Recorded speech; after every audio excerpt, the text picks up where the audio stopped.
I Hello. haven't finished tweeting yet. Yeah. Uh, Hello, welcome to the fifth session of Bang Bang Con. Alita, actually, you're the point MC on this one, so why don't you take it away? Okay, I will take it away and you can finish tweeting. Thank you. Hi, welcome everyone. As it's our tradition now, we're gonna banter for a little bit to give everyone time to sit down, settle in for the next hour of talks. So, welcome to the session 5. I am gonna thank our sponsors for helping us make this event possible. And gonna read out all of their names. So our excellent sponsors are Xander and Daily, and our awesome sponsors, thank you, Cindy. Awesome sponsors are Wherewithal, Discourse, Full Story, Two Sigma, Phase Zero, Mapbox, and Accelerated Tech.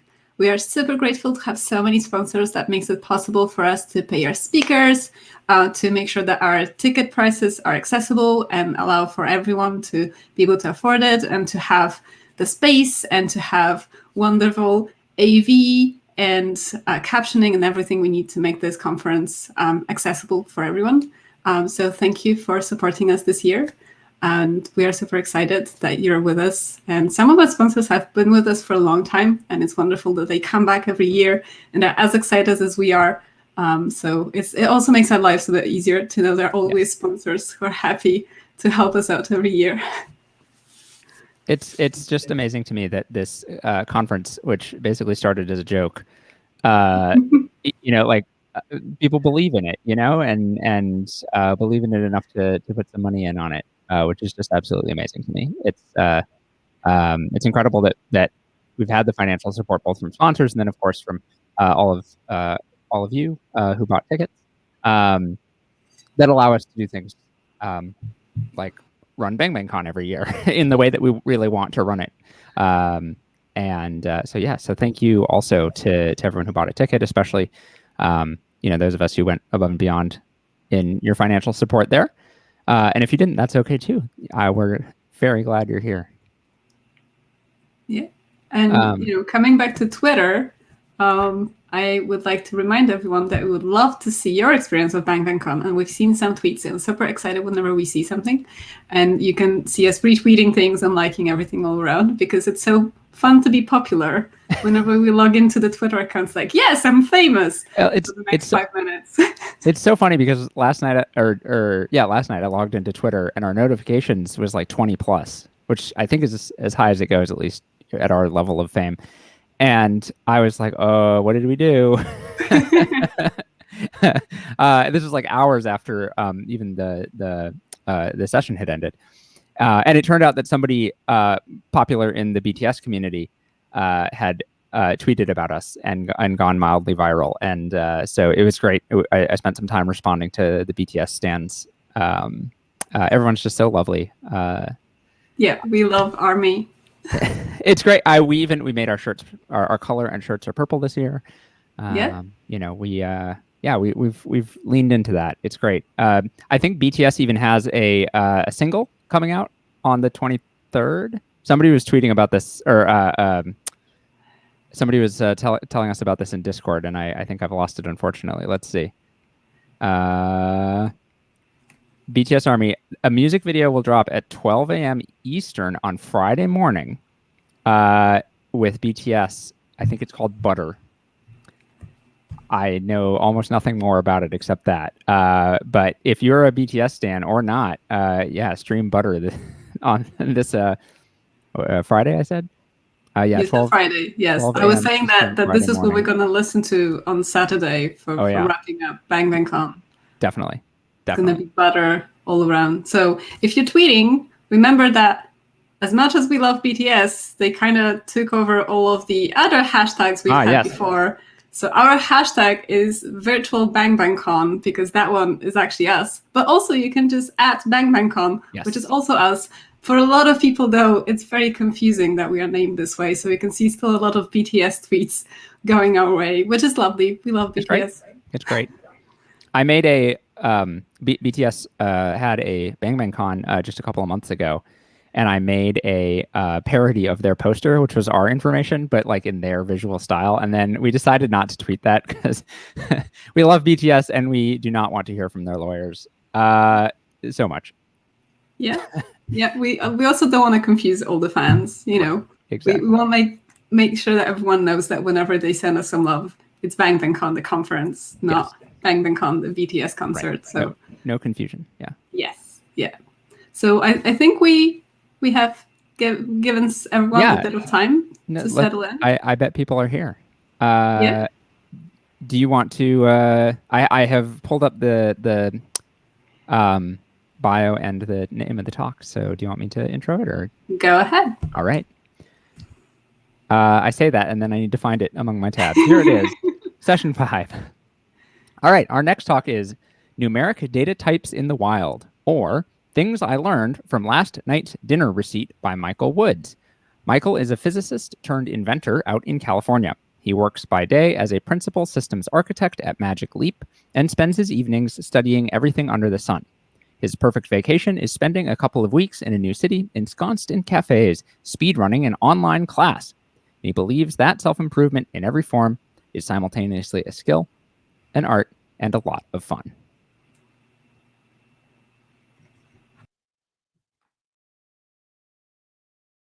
Hi, I'm Michael Woods, and I want to start this talk off with a moment of honesty, which is to say that we're all really here because we're interested in shiny, complicated things at the cutting edge of technology. And this talk is about none of that. Instead, this talk is about going back to the basics, back to the very fundamentals of the things you started to learn to deal with when you first began to program. Numbers, okay? And numbers come along with numeric data types. And there's many numeric data types out there in the world, from any number of integer representations to single, double precision floats, to more complex things like, well, complex numbers or quaternions or the whole menagerie of timestamp formats. And when you're working with these, you have to face the decision of which ones do you use? And how do you make that decision? Well, some people make that decision based on memory footprint. Other ones may make that decision based off of compute performance. Or maybe you're making that decision based off of library support. Maybe there's some complicated function out there in the world that you really just don't want to have to write for yourself. Those are all fine, but I think there's actually some far more fundamental concerns that you should have, okay? And first of all, it's that the numbers and the numeric data types you're using produce correct results. Second, that they produce legible results, which is that a human being has to be able to understand what it's telling him. That's the difference between printing out something that says a circle has an area of 12.566 square meters and saying a circle has an area of 4 pi square meters. One of those gives you a much better intuitive understanding of what's going on. And third, they have to produce coherent results. Okay? Coherent meaning that when you look at the body of results produced by the program, it has to tell a single story. It has to tell a story that makes sense and can be interpreted correctly by the user. So we're going to dive in and we're going to look at a dinner receipt, not technically last night's dinner receipt. It actually comes from one night of an outing after one of the nights of the Strange Loop conference back in 2019 in St. Louis. But it is a real dinner receipt nonetheless. And I want you to keep in mind that this is something produced by a software program that was actually written by actual people who had their own hopes and dreams and livelihoods and goals, who thought they were making reasonable choices. And that, because of that, there, but for the grace of God, go we all. So, let's talk about floats.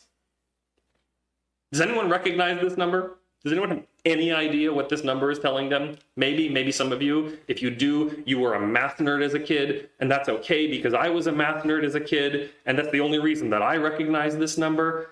But this is kind of a crazy number and kind of a number you wouldn't expect people to recognize in the street, that, you know, this is actually representing 2/7. But even if you did recognize this number, and by the way, we failed on legibility here, right here, line number 2, we failed on legibility. The average person is not going to interpret this correctly. But even if you did recognize this number, you would have to do some sleuthing to figure out that, well, okay, this is 2/7. If that's 2/7, maybe that means the check is being divided 7 ways, and that, after some more steps, will let you figure out these other mega cryptic numbers here. There are a few of them in this receipt. But that's about legibility. So let's talk about something else. Let's talk about floats. Now, there is another serious problem with this number, okay? And that is in its correctness, because this number is unbelievably precise. It is ridiculously, crazily, unbelievably precise. Literally, it is too precise to be believed. And I've tried to give some examples here to help you sink your teeth into it, but I admit, even I don't really have any idea what something, being 1,200 times greater precision than the weight of a single human cell means. So I'm going to try to put this in different terms. It turns out that if you, as a human being, tried to weigh this plate of brisket to this precision, even if you had a machine that could produce that many digits on its output, a fancy, the best scale in the world, and you put this plate of brisket on it, you could not get this number. And the reason you cannot get this number is because the numbers, the output of your infinitely precise weighing machine, will vary by more than the precision of this number based on whether or not you're looking at your plate of brisket that you're trying to weigh. And that's because the pupils of your eyes are dark and the whites of your eyes are light. And the whites of your eyes have greater reflectivity than the pupils of your eyes do, which means that when you look at the plate of brisket, there's less light reflected off of your eyeballs that then bounces off of and hits the plate. And because there's less light being reflected off of your eyeballs, there are less photons hitting the plate. And because there are less photons hitting the plate when you're looking at it, there is a lesser photon pressure literally pushing down on that food on that scale. And that amount that photon pressure differs, whether you're looking at it or looking away, is more than 4 times the precision implied by this number. So you can't get it. You literally cannot measure this number. And we failed on correctness. But that's a mouthful. So let's take a step back and let's talk about something different. Let's talk about fractions.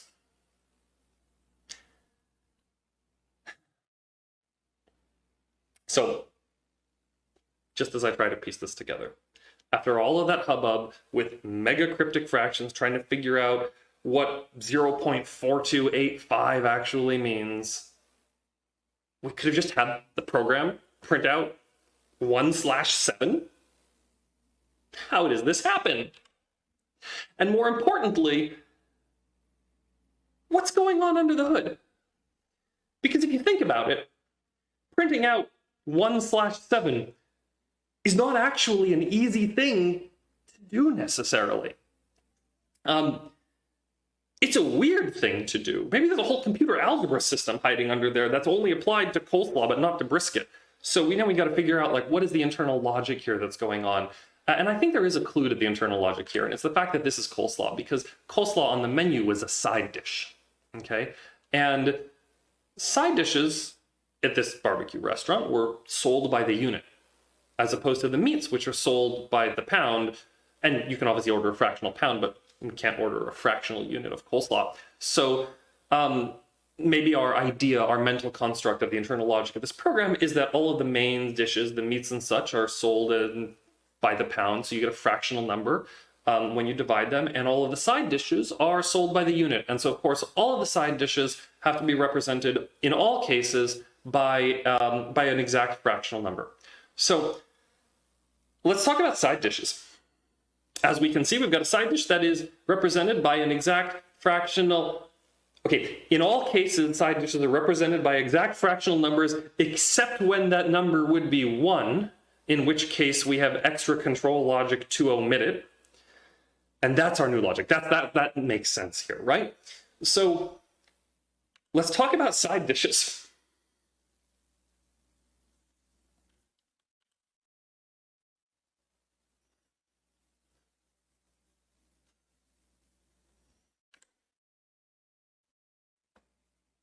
What? Just what? After all of that trouble, figuring out that side dishes are represented by exact fractional numbers, except when that number would be 1, we get this. All right, that's a lot of hubbub, but we're just about to the crux of this, because now we're going to get to look at what has to be my single favorite number on this whole receipt. Okay, this single number that puts to the test our understanding of the internal, or maybe frankly at this point, the infernal logic inside of this receipt printer. So let's talk about floats. Okay, thank you very much. I hope you all enjoyed this. If you did, I've got some social media contact information out there. You can feel free to say hi. There's lots of other great talks here, so keep enjoying the conference. And just remember, as you go, make sure that even in the simplest things, your numeric data types can produce correct results, legible results, and coherent results. Because stuff like this happens, and there, but for the grace of God, go we all.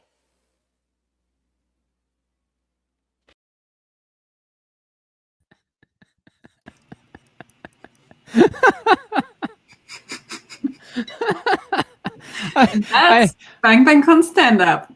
I need to share a pun that was made in the Discord chat, which is that I said, BRB, I'm going to go make an unreasonably precise barbecue joint. And Galaxy Kate replied and said, Oilers broilers. Oh, and I like fell over laughing. That was amazing. Yes. I like that the attention to detail to the smallest things can bring so much joy and laughs. And like, oh my gosh, we got to the end of that one, and there was like the 0.1, and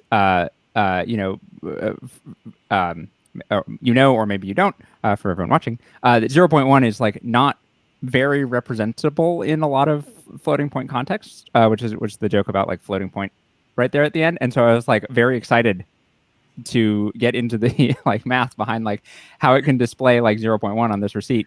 And then that was the end of the talk. And I am, this is one of those times where I'm like, oh, really, yeah, that 10 minutes, we could have just gone for another 10 minutes. Anyway. All right. Do you have the next? Yes, I do. So our next speaker is going to be Rebecca Ravenoak, and the talk title is Nifty Weaving Tools, a different kind of color picker. Rebecca is a full-stack developer and an artist, sometimes both at the same time. They live near Oakland with a small herd of cats and their spouse.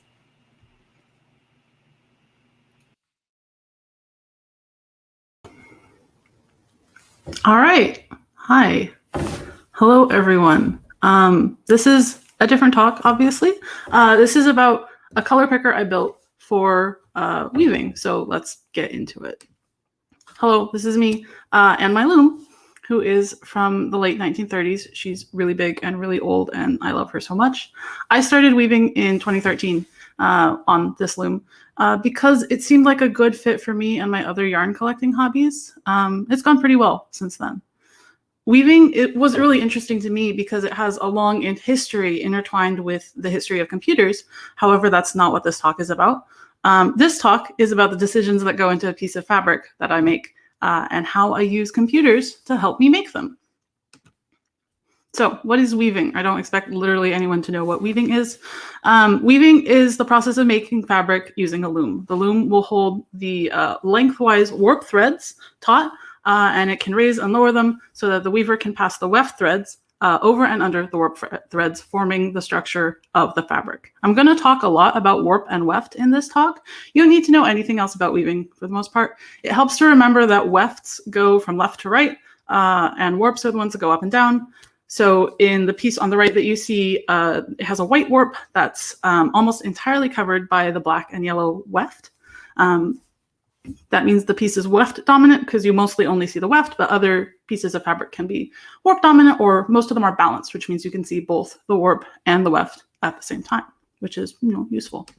So a little story about these towels. As a weaver, one of the things that fascinates me is the series of decisions that go into every piece of cloth. Like, why are things the way they are? Weaving is a really complex process, and 50% or more of the work that goes into my weaving is planning and setup. Making good decisions is really important because, like, if you make a bad decision, it sort of propagates through. The part that we think about as weaving, where, there's a weaver sitting and like doing the thing with the loom and throwing the shuttle back and forth, that's the second to last step in the process. Before I even touch my loom, I have to decide what I am making and what makes this project successful. So like, what yarn do I use? What structure suits my goals? I have to think about how it will behave while I'm weaving and also afterwards when it's a piece of cloth that I'm using. Some decisions are really easy, like don't make wool towels. But others are really tricky, like what colors do I use in these towels that I'm giving to somebody else? Color choices can be really hard because you have to think about how the colors will blend, and they like to surprise you. The towels you see over there are my least favorite project, probably. I thought the purple and brown would be really pretty together, and they look really bad in person. Most people that work with color have experienced this, where the colors that look good separately blended into icky mud. So you can solve this. The traditional weaving way to do that is to make a bunch of samples and inspect them and then make your decisions. But that's pretty slow and boring and can be expensive if your yarn's really expensive, and it doesn't always work. So a lot of people don't like making samples. I don't. Clearly, making these horrible towels didn't stop me from weaving, but it did make me kind of cautious about colors. A couple years after I made those towels, which was also a couple years ago, I signed up for a weaving class that promised you could weave a whole set of coordinated kitchen textiles. So, towels, aprons, placemats, table runners, napkins, pot holders, rugs, anything you want to use in the kitchen. And you only have to set up your loom once, and they will do most of the work for you, right? That sounds incredible. 50% of my time goes into planning and setup. So like, if I can go someplace where they take care of that for me, I have twice as much weaving time. And then this is what I came home with after 4 days of weaving. I made 9 yards of fabric, which was honestly kind of a cool personal record for me. I learned a lot about the decisions you can make while you're weaving. So like, you can change your colors, you can change the texture of the fabric. But I also learned a lot about how making good decisions up front really changes the quality of your final project. The class was coming up. They sent me this image, which is some yarn wrapped around a ruler. It's like a quick and easy way to make a sample, but without doing any actual weaving. But you do have to have all of the yarns on hand, which is fine if you're a weaving store and not great if you are a person who lives in a small apartment. Based on this design, I had to pick the colors I wanted to use from the 76 colors this yarn comes in. So there's 5 separate colors. There's 76 possibilities. That's 2.2 trillion opportunities to make really, really ugly towels. And I was terrified, obviously. Like that's an intimidating amount of choices. But here's what I did. I built a color picker using the product images for this yarn off of the school website. There are literally divs with background images and a little form that lets me change the color code in the image URLs. It sounds totally cheap and botched together, and it is, and it totally worked. I picked out my colors and I shared the tool with my classmates, and they loved it. And that's kind of where I expected this project to end, but it didn't.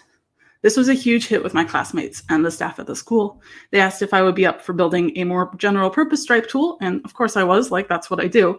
My janky demo with 1 stripe pattern and 1 yarn turned into a whole web app with a color palette and multiple types of yarn and stripe patterns and a huge log of backlog product requests.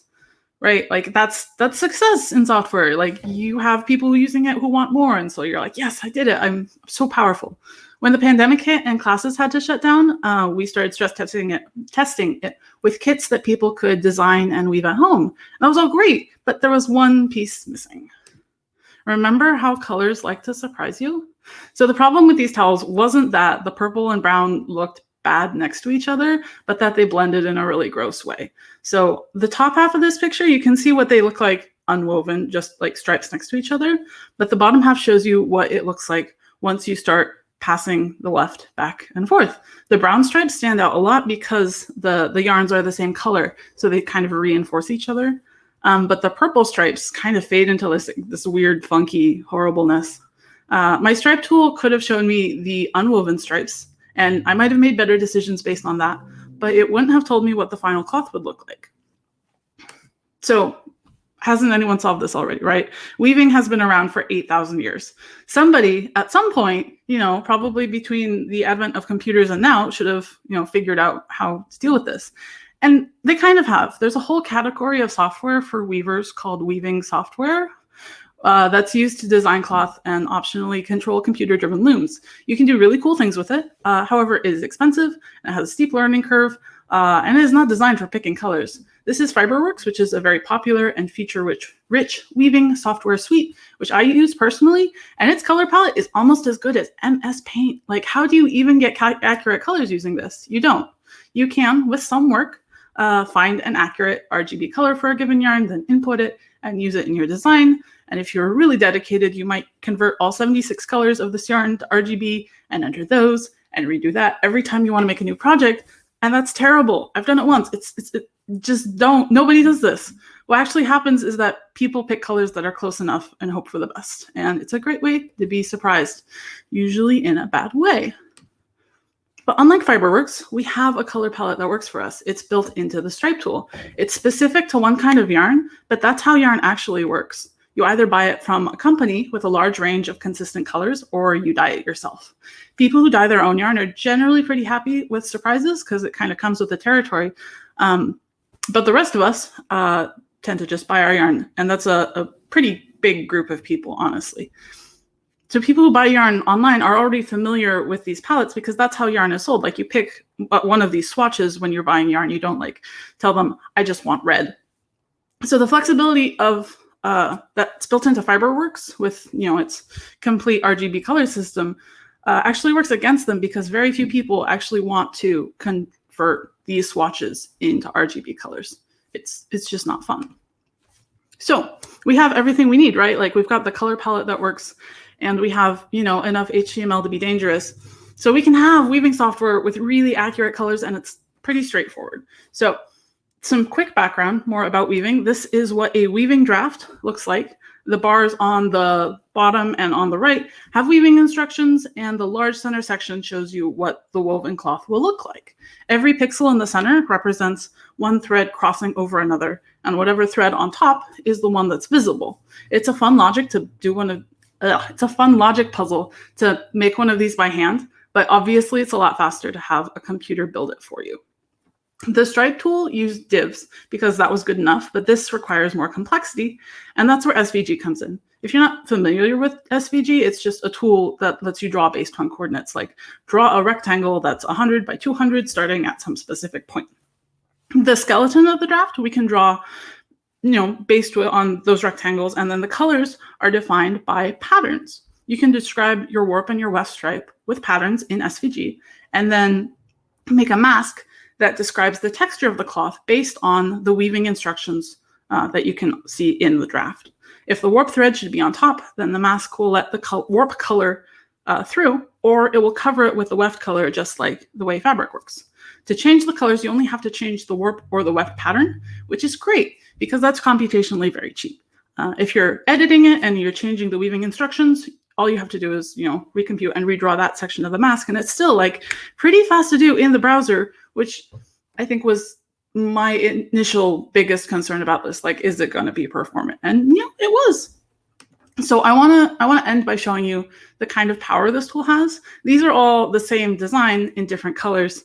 The staff at the weaving school was really, really excited for this, and they made a whole series of designs based on celestial bodies, and I think they're incredible. Some of the colors are super subtle, so others are very contrasty, and it's all possible because computers and weaving are best friends like peanut butter and chocolate. And so that's it. I want to say thank you to the staff at the school and my classmates for all of their ideas and inspiration and feedback and bug reports. I couldn't do it without them and without the backup of my weaving community in general. Thank you all for, coming to my talk and hanging out, and I'll be around on Discord to answer any other questions you have about weaving or literally anything else. It's been great. Bye.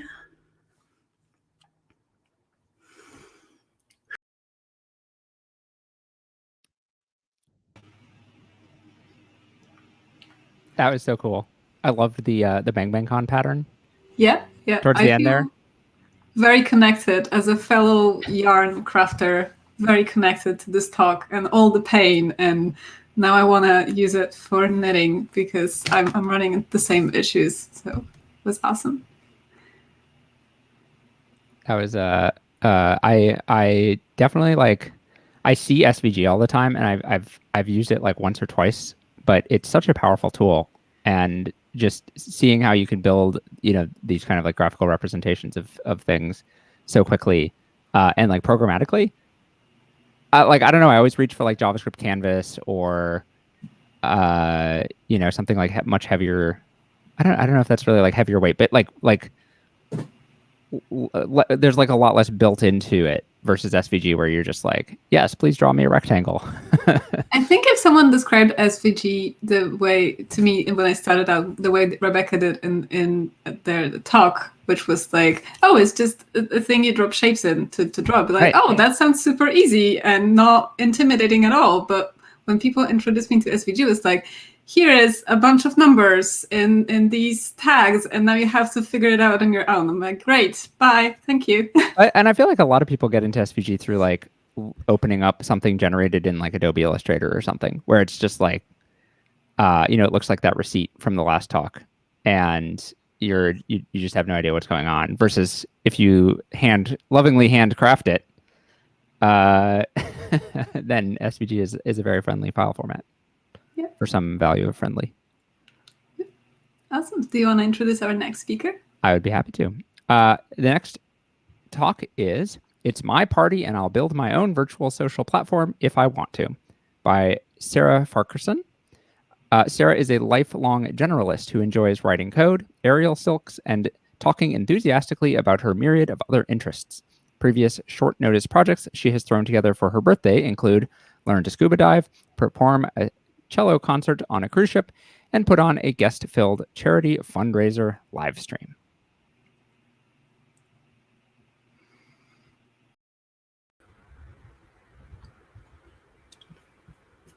All right. Hello, and welcome to my talk. It's my party, and I'll build my own virtual social platform if I want to. My name is Sarah Farquharson. I'm at Fabrifact on Twitter.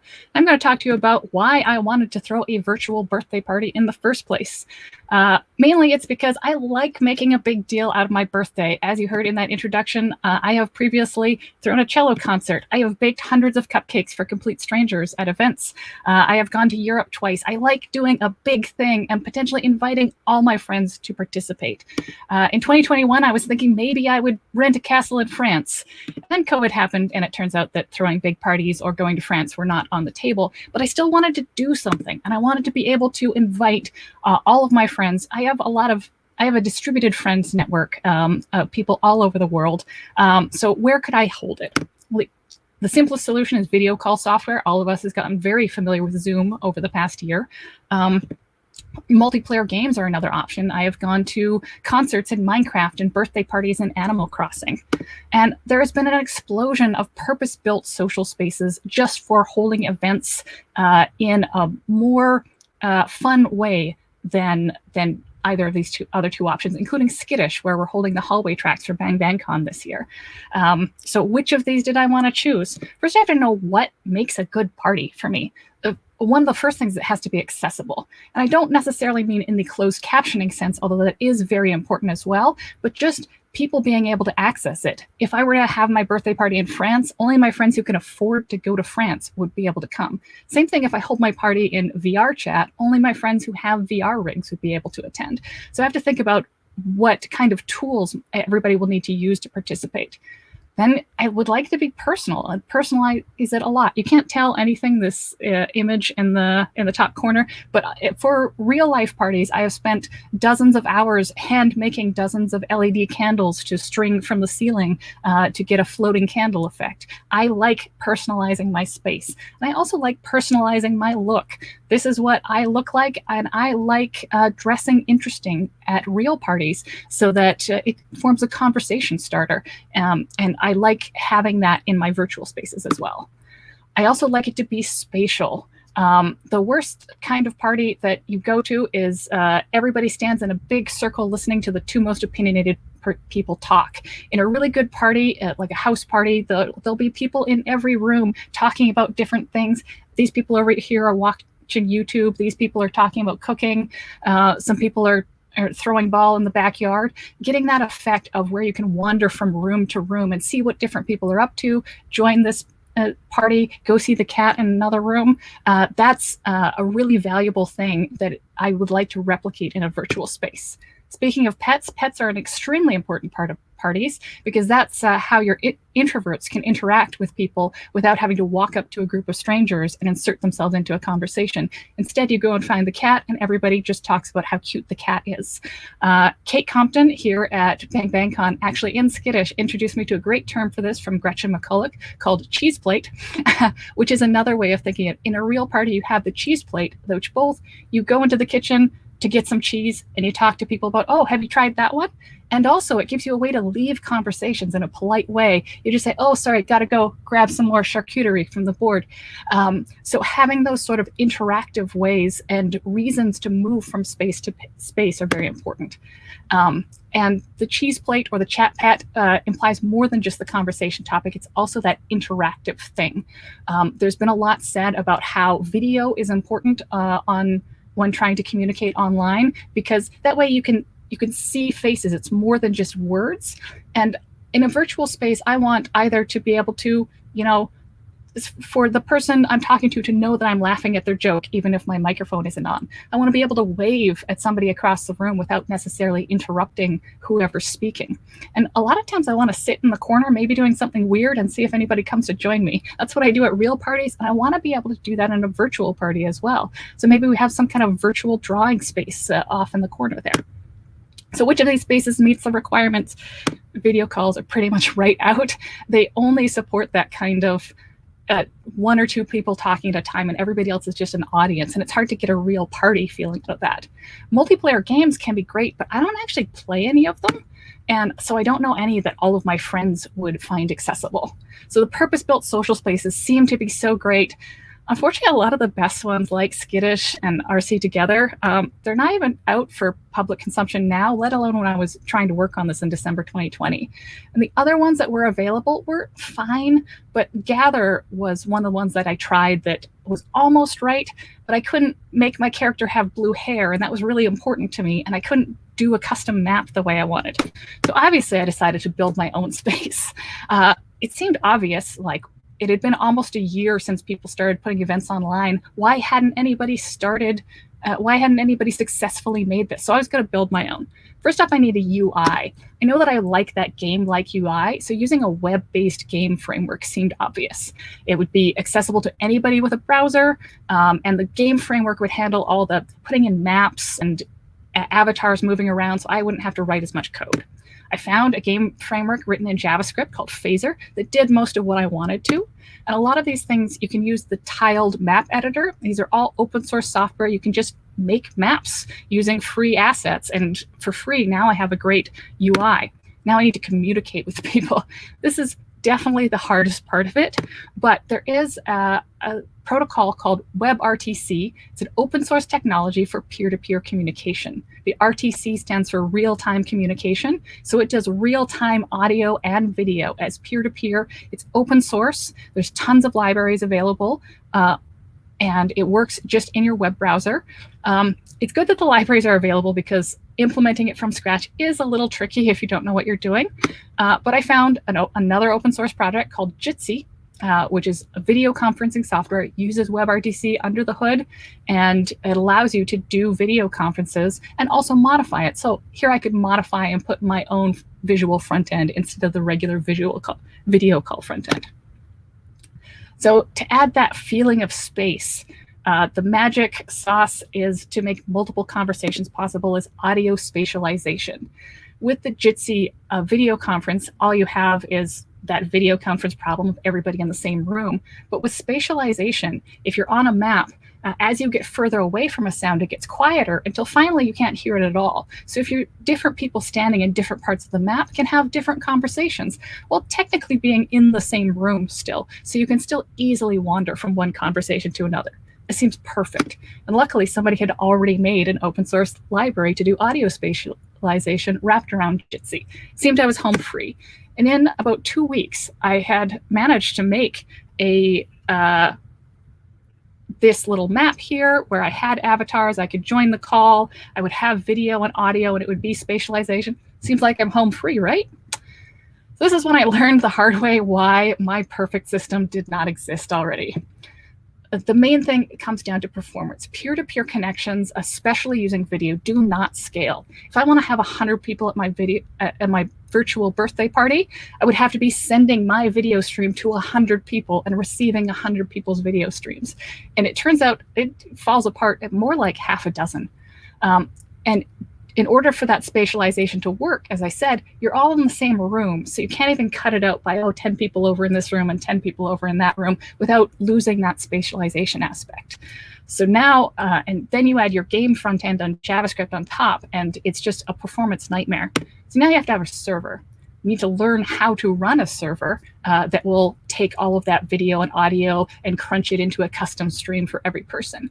So either you have to do a lot of server coding, or you have to pay a third party who will do this for you. And it does take quite a lot of server performance. So there's not really any free services available for this. Then that's not even getting into all the polish. You maybe want authorization, so only people you invited can come to your party. You want error handling so that when something goes wrong, your friends can reconnect. You want more customization. You want actual accessibility so everyone has an equal opportunity. You want to maybe moderate it to kick people out if they behave badly. So in the end, I didn't successfully hold my party in my own virtual social space, but I learned a lot, and I'm going to keep working on it. And I'm really looking forward to things. I think there will be better tools in the future to build this kind of thing yourself if the off-the-shelf tools aren't working for you. I think having performance spatial audio libraries that allow you to plug in a custom UI will be great. And having a kind of character creator that I could have just put into my system would have made it easy to make custom avatars for everybody.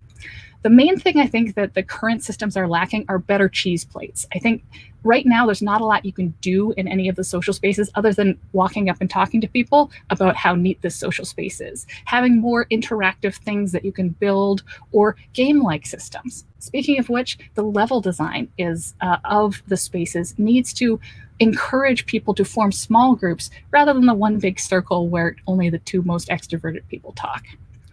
So I have tried out a bunch of virtual social platforms. There's a bunch of them out there, and more are being developed all the time. I will share these links later. If you want to know more about this topic, M. Laserwalker has written a ton of really great resources on building social platforms like this and the design considerations and technical problems, as well as Kate Compton has some great talks on designing for social creativity. You can also go back and read Gretchen McCulloch's talk on cheese plates. So thank you very much for coming to my talk, and maybe I will see you in a virtual world near you.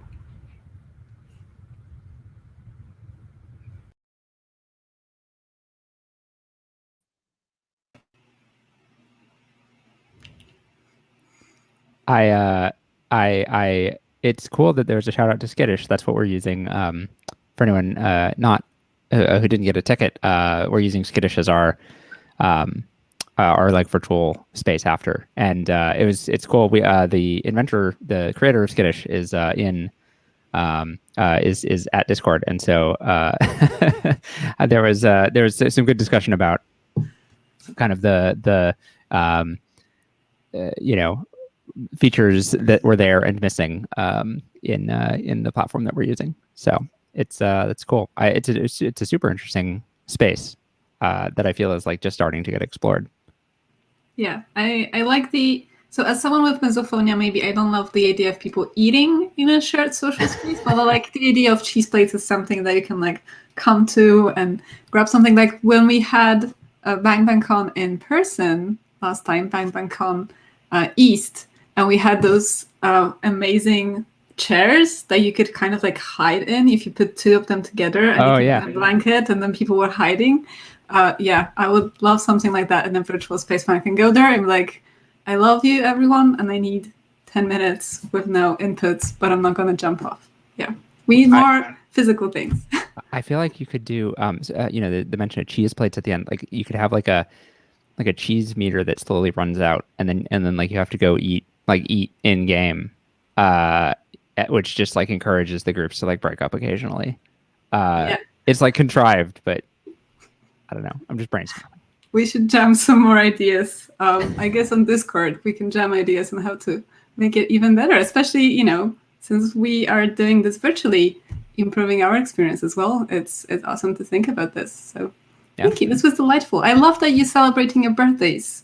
I think birthdays, as someone who comes from a family with a lot of siblings, the birthday is the most important day of the year because it's my day. It's the only day that's mine. So I appreciate Happy birthday, Sarah. I don't know when your birthday is, but happy birthday. Happy birthday. So do you want to read this next one? yeah, I will try. I mean, I am used to a lot of consonants in my native language, so Right, I will do my best. So Amara Yeager is gonna talk about the musical password manifesto. You have nothing to lose but your FRDQWCK7Y23CYPQ bang bang. And Amara is actually here to introduce the talk. Hi. Hi. Thanks so much for the intro. All the talks have been really great tonight. Yeah, we are super excited. Did we read the title right? Yes. Yeah, I made that intentionally long and terrible to reflect the situation with text passwords, which we'll get into more in the talk. Perfect. How awkward is it going to be that I'm going to read your bio with you here? Feel free if you like. Perfect. So as you can see, Amara is with us. Amara lives in Brooklyn and can often be found rollerblading through local grocery stores. A recent Recurse Center alum, she likes to pet dogs, make beats, and ride her bike. True facts about me. Awesome. Yeah, I think without further ado, let's just roll the talk and hear about some musical passwords. Thanks again, guys.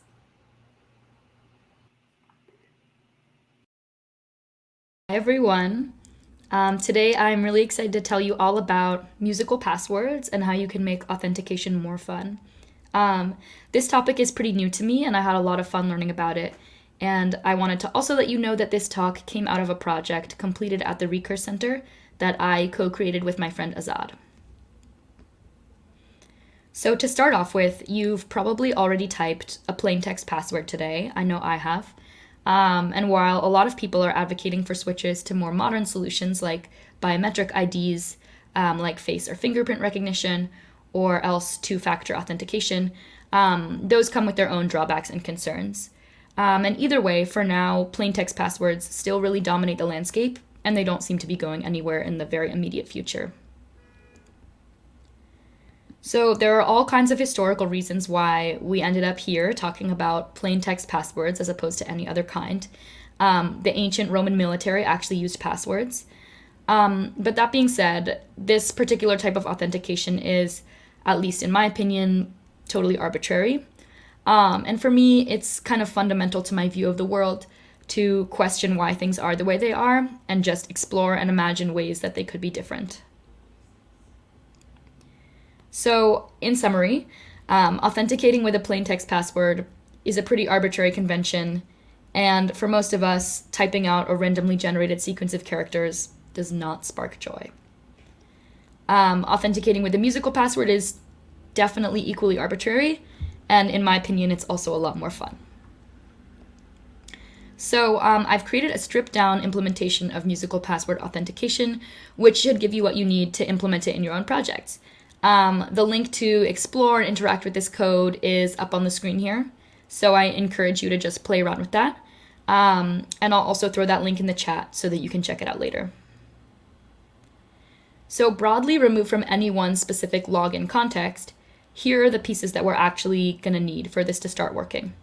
So firstly, we're going to need a way to record, encode, and store musical data. And then for authentication, we're going to need a function that takes in two pieces of musical data, compares them, and evaluates whether the two are sufficiently similar, and then returns an output of true or false in answer to the question, did you pass authentication? And the third thing that it would be nice to have would be a way to play back or hear what we recorded, just to make sure that the password we set was actually the one we wanted. So let's dive right in with the first item on this checklist. So firstly, we're going to need a way to record, encode, and store our musical data. So this implementation that I've created maps keyboard presses to pitches that are then interpreted and played by a tone synth in JavaScript. There are any number of other possibilities for other ways to build this mapping. And this implementation is kind of structured around making the computer keyboard feel similar to a piano keyboard. So it's going to map the first 2 rows of your keyboard to some notes on the piano keyboard. So it's easier than you might think to record this data. The first thing that we're going to need is a variable that tells us whether we currently are or aren't recording. So you can see that in the code up on the screen, I'm just initializing that variable. And as a side note, in React, we're going to need to use a sort of a workaround to make sure that we can access the most updated version of that variable from an event listener. Conceptually, it's not hugely important to the idea of musical authentication, but it is going to be important if you're trying to implement this in React. So an example of that is just up on the screen. The second thing that we'll need for recording is an event listener that notices when we press a key and then maps it to a pitch and plays that pitch. And then it checks whether the value of the variable that determines if we're recording is set to true or false. And if we are recording, it pushes the value that we press to an array. Specifically, it pushes a tuple where the first element of the tuple is the current time and the second element is the note. So this is how we'll kind of get our rhythm and pitch information, how we'll encode that. So we now have this array that we've been pushing to with our date pitch tuples, and we want to feed this into a function to play back our performance. So to do that, we're gonna write this function called play that you'll see up on the screen, and we'll just use the set timeout method to play our synth at the times that we wrote to the array. So this should totally work because the set timeout function just allows you to delay actions a certain amount of milliseconds. Unfortunately, we have one problem that's a pretty significant one, which is that recall that our dates are in the date.now format. And so what this is going to end up meaning is that since this returns the number of milliseconds elapsed since January 1st, 1970, we will have to sit around for about 50 years before these notes start to play. So that's not ideal, but 50 years is a lot of time to think. At some point within that 50 years, while you're waiting for those notes to start playing, it might occur to you that you could just write a function to solve this problem, and the function that you end up writing might look something like this. So this is a process performance function that its purpose is just to solve this issue of having to wait 50 years. And what it does is it basically subtracts the initial date off each date in the array. So that gets us the time intervals between notes, starting at 0 for the first note played. And we'll just call this function right when we press a stop recording button. And after that, if we click play, we won't have to sit there for 50 years. Our performance will have been processed and it will start right away. So just to revisit our checklist, here's where we're at. We have found a way to record, encode, and store musical data. And we've even found a way to play back and hear what we recorded instantly. So that's great. And the only piece that remains is the second item. So we're going to need to write a function for authentication that is going to take as input 2 pieces of musical data and decide whether they are sufficiently similar. So let's dive into that. So for authentication, now that we have our musical data encoded in an array, this is really no problem. It just amounts to comparing 2 arrays to one another. So let's kind of build this up step by step as to what we're looking for. So first, we'll need a function kind of like this one. I called it compare notes because that's what it does. It compares each note in the 2 arrays. So if any of the 2 notes are different, the two entries aren't the same, and we'll be pretty strict about this. So we'll say that if any note in the 2 arrays doesn't match with another note, then you've failed authentication. It's not the same password. And next, we'll need a function kind of like this that compares the times, which represent the rhythms, in each array. So the big question here is, how similar do we need the 2 arrays to be to actually pass authentication? It's kind of unreasonably hard to get this right to the millisecond level on 2 takes on our little plastic computer keyboards, which is why this function has a threshold parameter. So this means you can set how many milliseconds of error you'll allow. So putting that all together, we can use our function to compare pitches and our function to compare rhythms inside our bigger comparison function. And here I'm allowing for 500 milliseconds of difference between functions, which I found to be pretty reasonable. We also include one more step at the beginning, which is just to make sure that the two arrays are the same length. Because if they're not, we don't even bother to compare note or rhythm. If they're not the same length, it would mean that one of them has an extra note that the other doesn't have. And in that case, you just automatically fail authentication. Those two are not the same. So we've covered everything in our checklist, which means we have everything we need to set up musical password authentication. So I'm just going to give you a quick demo of what it looks like in my implementation. Cool, so going through the demo here, I'm first going to show you a failed authentication. And the computer plays it back for me. And here's a second take of a completely different phrase, playing it back. And we get false because they were not the same.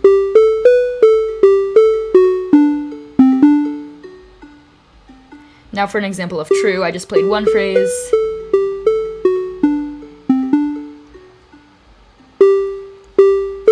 Now let's play it one more time. And have it play back, just to make sure. And compare them. And they're true, because they're the same. And lastly, thank you for coming. I hope this talk has given you some ideas for how to add fun authentication into your own projects.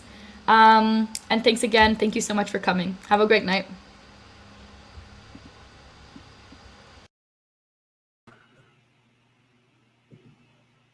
My heart jumped for a second, like, is this another string we need to read on the stream? But thankfully, Amara took care of it for us. That was delightful. Yeah. I love the little beep boop noises. Like the voice for the synth at the end there was just like very like computery. Just like boop boop boop boop. Yeah, I think it's another reason for me to keep my uke close by so I can log in, you know, implement that on my work laptop and then never get access to it again. I typed my password wrong enough times anyway. I could probably switch to musical and have about the same error rate. But the practice you would get, imagine you like exactly put your practice as your password and then you have to get it perfectly. But then it locks you out because who does it 3 times in a row? Like, who doesn't do it 3 times in a row badly, right? Yeah, it's a very delightful idea. Thank you. Well, that is it for session 5 of Bang Bang Con 2021. Thank you all so much for tuning in tonight. And if you are a ticket holder for Bang Bang Con, please join us on Discord and in Skittish after the stream ends. And yeah, let's. Can we throw up the sponsors slide one more time? Just another shout out to our sponsors, especially Xander and Daly, for being excellent tier sponsors, and of course all of our awesome sponsors: Wherewithal, 2 Sigma, Phase Row, Discourse, Full Story, Accelerated Tech, and Mapbox. Links to all of our sponsors' websites are on the homepage of bangbangcon.com. If you liked the stream tonight, please tweet at us at BangBangCon on Twitter, and also using the hashtag #VirtualBangBangCon. And then that is great, and we can do the like social media interaction thing. I make it sound so awkward. Sorry. And we would like to also thank our wonderful speakers today again: Yes. Michael Woods, Sarah Farquharson, Rebecca Ravenoak, and Amara Jaeger. And we would also like to remind you that, you know, if you maybe want to revisit some talks or you didn't have the time to watch the full stream today, we are going to have a Syncwatch.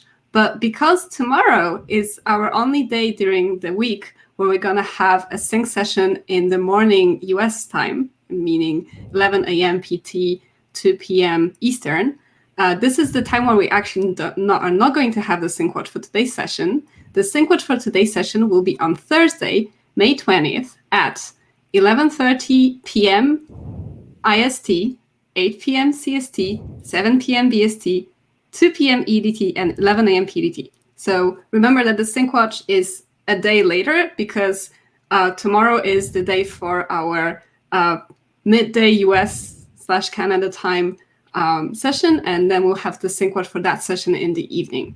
So it's a bit moved around, but it will be there, it will be available for you to watch. And all of this is available in your local time zone if you have JavaScript enabled at bangbangcon.com/program, or you can just click on the schedule link from the front page right at the top there, and that will show you the schedule for tomorrow. Yep.